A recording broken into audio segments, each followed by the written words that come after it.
so I'm going to be discussing the awesome yet sad story of the Triceratops Encounter in studios in Orlando, Florida, the Islands of Adventure.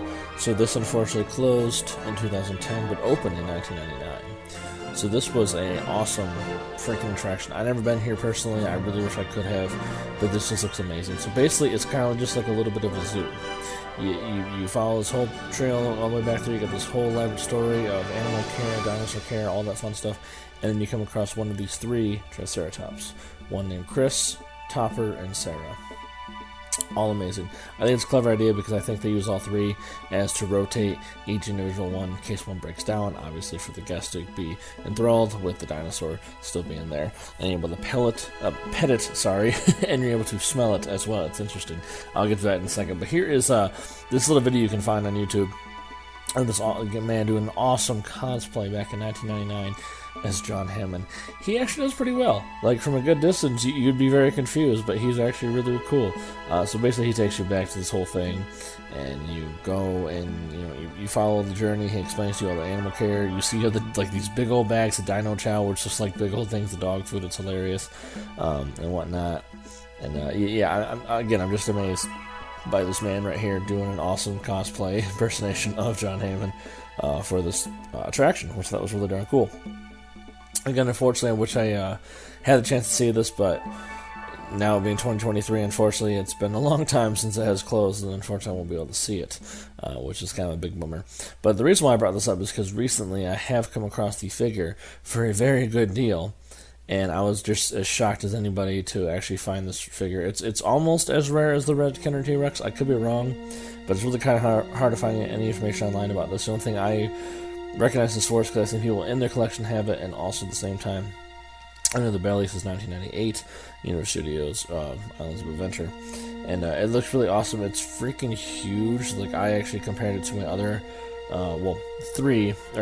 two of my other Triceratops figures that I have. I will be doing a Triceratops collection video pretty soon.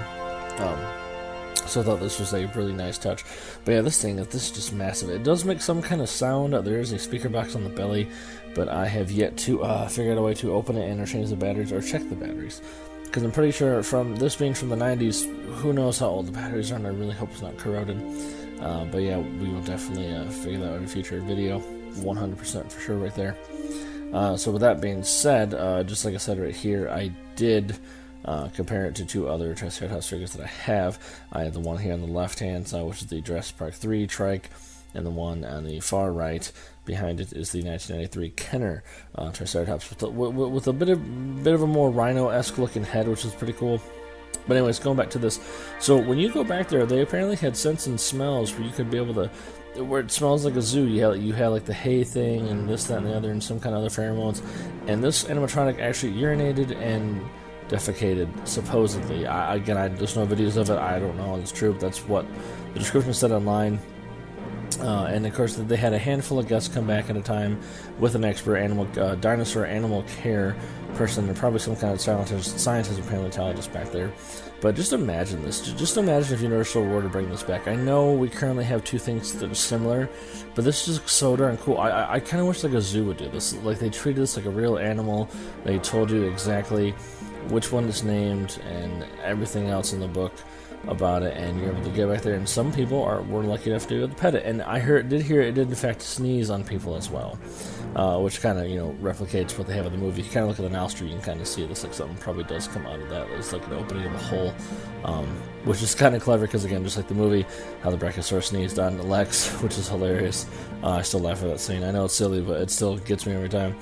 But yeah, so, and here's one of the trainers, or one of the animal care people, dinosaur animal care people, probably giving some kind of presentation on these. And again, I wish I could have experienced this back in the day. It looks so freaking awesome.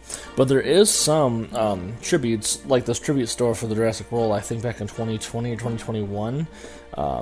They did have this. I don't think it's the same animatronic, but this looked very similar. Probably more or less along the lines of the first movie, but it looks like it could be for the tribute for this old attraction that we used to have.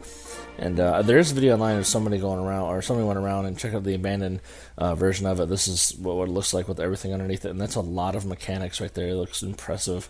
And whatever engineer built that, it's just, you know, I'm just amazed on how well like everything could look, because again, this is just insane how much mechanical stuff's underneath it. Like I don't even know where to begin. I'm just fathomed by it. But like I was saying, nowadays we have people in costumes walking around.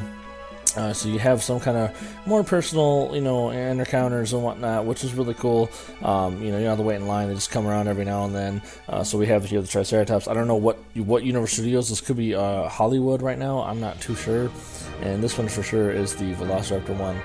You know, again in Universal Studios, which the Velociraptors were more impressive for people. Everybody would love to see that more than the Triceratops nowadays, which is unfortunate, because I would like to see the gentle giants versus just ravaging monster. But here's a sign I found where it had the original Triceratops Encounter, and then it got replaced. The plaque got replaced with just information on Triceratops, which is cool and sad that they kind of kept it. I don't know if it's still there or not.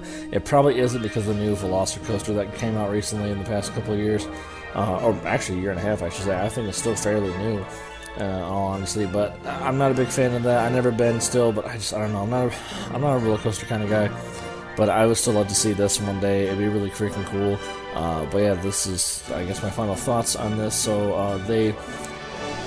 honestly, this was a good idea, and I kind of wish Universal would have kept it or bring it back or do something in the future along the lines besides the people in costumes walking around. I know we had the Jurassic World live show, which was amazing to still see, and that was still a huge Triceratops we had at that show. It was awesome.